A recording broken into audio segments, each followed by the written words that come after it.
He is, if I'm 5'11", he is, if I'm 5'11" with shoes on, he is 6'7". 8 inches taller than me. Right. Okay. So, All right, so what happens? I mean, I fired the gun, and it hit him, unfortunately. So Before you fired the gun, did you look at it? Yeah, I mean, you know, I looked at the gun just, you know, real quick, like, this don't look like a gun. What's wrong with this guy? He's irrational. So, and then, you know, I took a step back or two. But he made me take, you know, I was just trying to scare him, basically. Use threat or whatever. I wasn't trying to kill him. I wasn't trying to shoot him, period. So, I was Why just trying did to you get shoot him? him? What were you afraid of? Why did I shoot the guy? Yeah, you can kind of see. Because I was afraid for my life. Were you afraid that at a minimum you might suffer injury?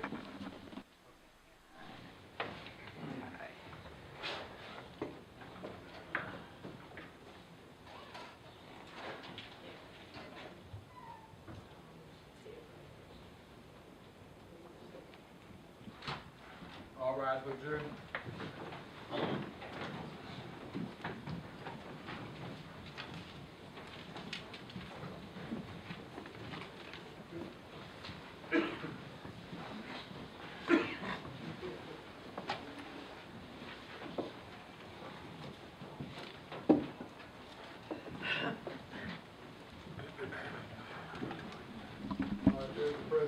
Please be seated.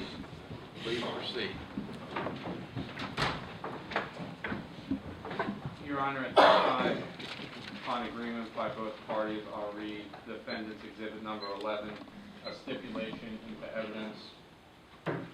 The defendant, Vincent Hardiman, is a convicted felon for an incident that occurred on April 27, 2011. The defendant entered his plea for the felony on May 16, 2012. Is that so stipulated? Correct. Thank you.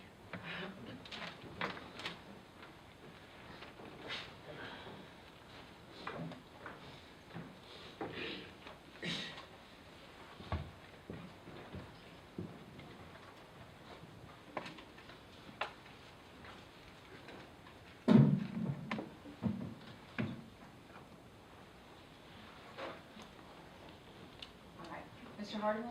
Yes, I'm Linda Duncan. I'm going to ask you some questions. I know. All right. I think there's some stuff that we can agree on. So let's see. You own the Fabrique National handgun, is that right? Yes, ma'am. Okay. And that handgun has a manual safety on it. Yes, ma'am. And in order to fire it, you have to rack one into the chamber. Yes, ma'am. That's correct. Now, who did you buy that gun from? It's a guy named Vince. He bought it from like a pawn shop, and I guess he was in a little financial struggle, so he sold it to me at a liquidated price. Okay, so you basically just bought it from another person on the street. Yes, but he gave me a bill of sale so it would be legal. And when you shot Mario Hamilton, you shot him, is that correct? Yeah. And you shot him with the Fabrique National handgun that you owned. Yes. And when you shot him, no one shot back at you, did they? No.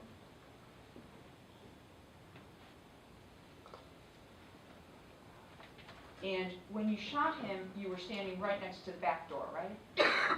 Yes, I was standing in the hallway close to the back door.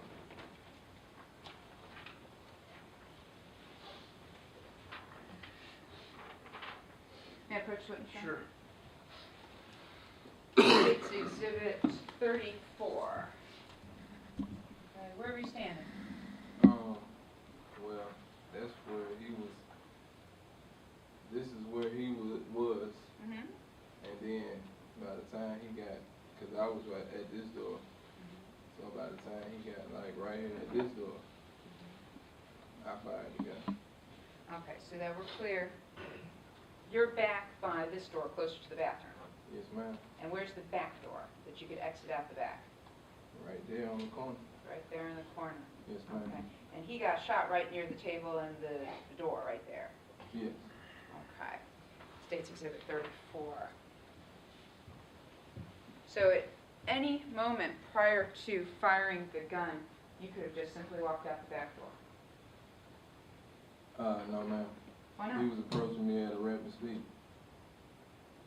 You ever heard of turning and running?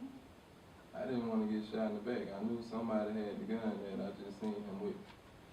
But you didn't see him with the gun as he approached you. No, ma'am. And in fact, what you had your attorney demonstrate was that as Slim Dunkin, Mario Hamilton, came towards you, he was skipping and he had his fists up. Yes, ma'am. Didn't have a gun in his hands. I didn't see one. No. Okay. Didn't have a gun here. I didn't see one on his waist. And in fact, you were testifying that you knew he'd given the gun that you thought you saw at his waistband to somebody else, and that he was only coming at you with his fists. Well, I didn't know that he was giving the gun to somebody else, or somebody else had taken the gun away from him, or whatever. I just know that I didn't see that gun at the time that he was coming at me to continue the fight. So he's coming at you to continue a fist fight. Probably so, I mean, but like I said, they just jumped me, so if he coming, that mean all of them coming. And like I said, I just seen a gun, so it's, you know, more than likely. And if they see me with a gun, it's about to turn into a shootout.